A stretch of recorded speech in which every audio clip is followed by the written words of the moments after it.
You know, one of the biggest problems with society today is that we're celebrating mental illness. Bipolar, borderline personality disorder, ADHD, feminism. People are celebrating this stuff when we should be treating it. What's up, my boomers? It's me, Melanie Mac, here on my nerdy commentary channel, Melanie Mac Go Boom. Thank you all so much for hanging out with me today. Let's dive right into the video. So, Tatiana Maslany, the She-Hulk lead actress, says the show is inspired by transgender musician Sophie, and she hints that the show is feminist. I was rooting for this show. I really was. I was rooting for you. We were all rooting for you. How dare you? Learn something from this. Why?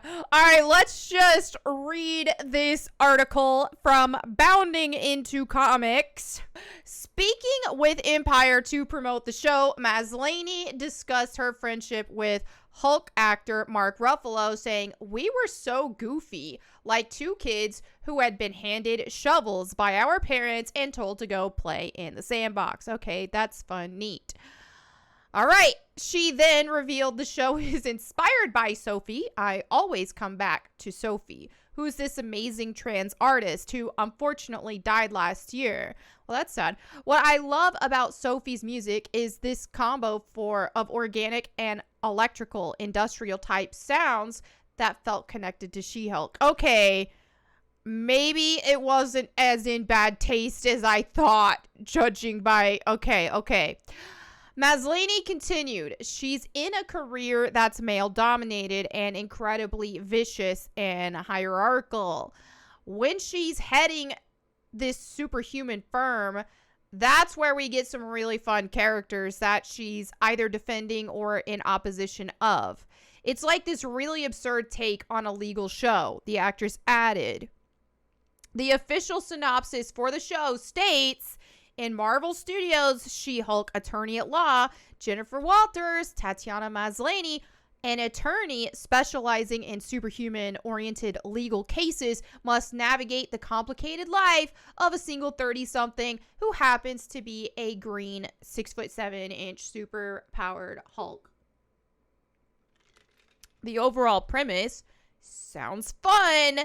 Sounds interesting. That's why when I reacted to the trailer, I was like, oh, this could be fun, you know? It could be a fun watch, lighthearted. But unfortunately, that seems a bit tainted with the feminism push that just ruins everything. It adds, the 9-episode comedy series welcomes a host of MCU vets, including Mark Ruffalo as Smart Hulk, Tim Roth as Emil Blonsky / The Abomination, and Benedict Wong as Wong, as well as Jamila Jamil, Josh Segarra, Ginger Gonzaga, John Bass, and Renee Elise Goldsberry.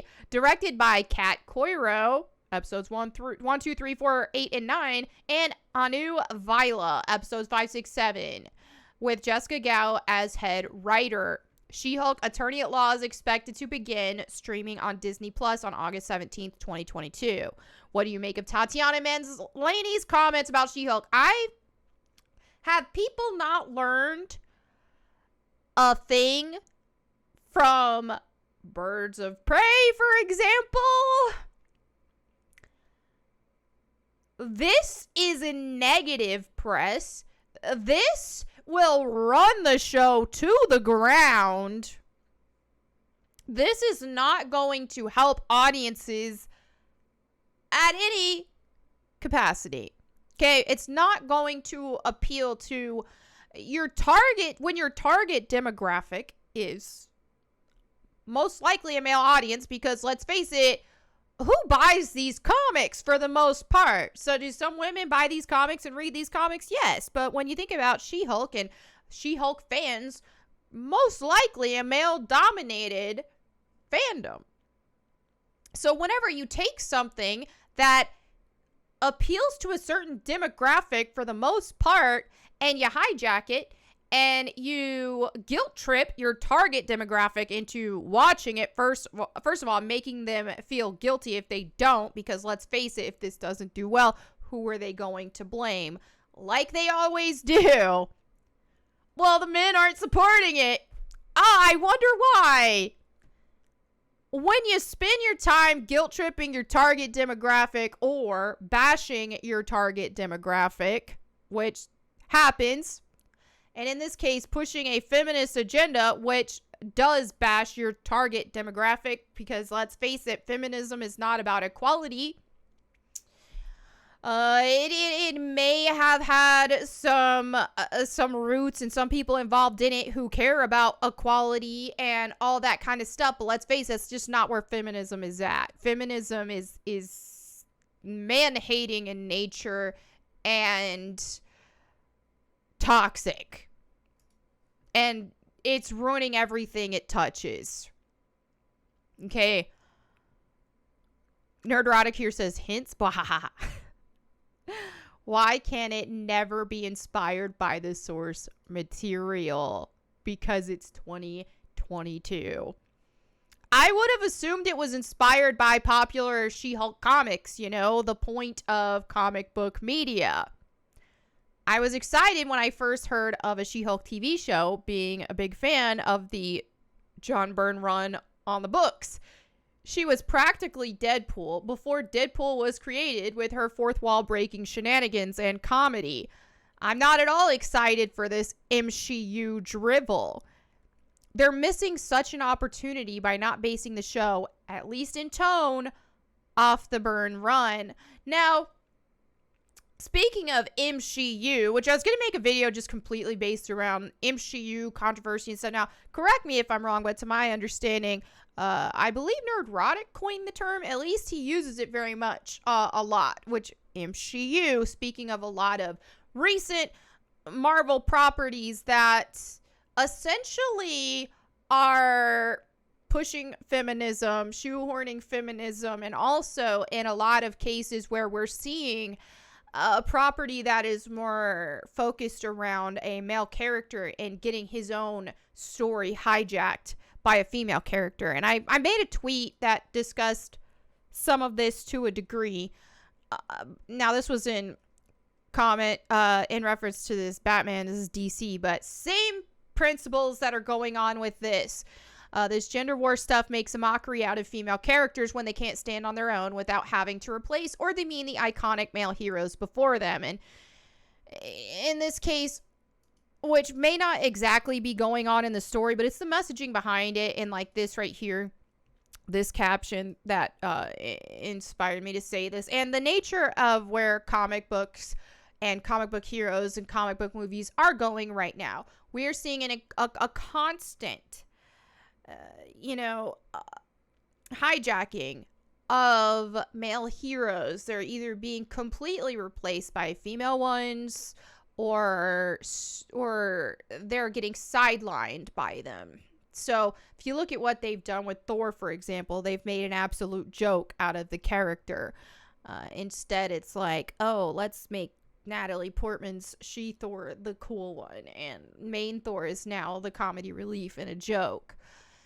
And so for that, yeah, it's annoying to see. And as a woman, since, people don't take guys' opinions seriously on this kind of stuff, or they'll call them misogynistic. It is frustrating to see female characters not standing on their own, where they are having to replace or demean the main characters in order to try to make the female ones stand out. It's not impressive. If you look at something that's impressive, let's look at classic Lara Croft.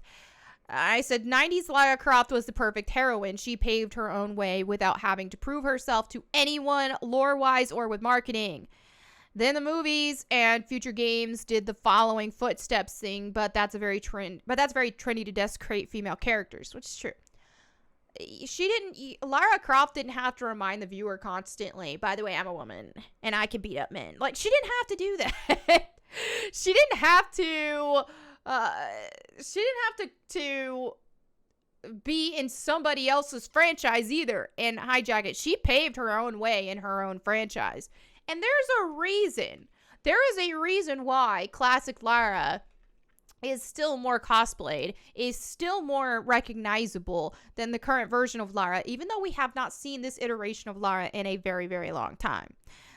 So yeah, when people want to hate on dudes who use the MCU terminology, a lot of people like to hate on nerdrotic, which I will not stand for nerdrotic slander. Nerdrotic's amazing. They act like it's just rooted in, oh, well, you don't like female characters and that's it. That's not the case. I mean, female characters have existed in Marvel properties, in comic books, in video games, in movies, action movies for a very long time. So there's so much more to it than simply something like that. So anyway, this is where we're at with She-Hulk. I legitimately tried, and I made a fool of myself trying to defend this, is how I feel now. So watch it crash and burn, and then watch them blame men for it. Yeah. Anyway, that's it for today's video. Thank you all so much for hanging out with me. I will see you next time. And in the meantime, go boom.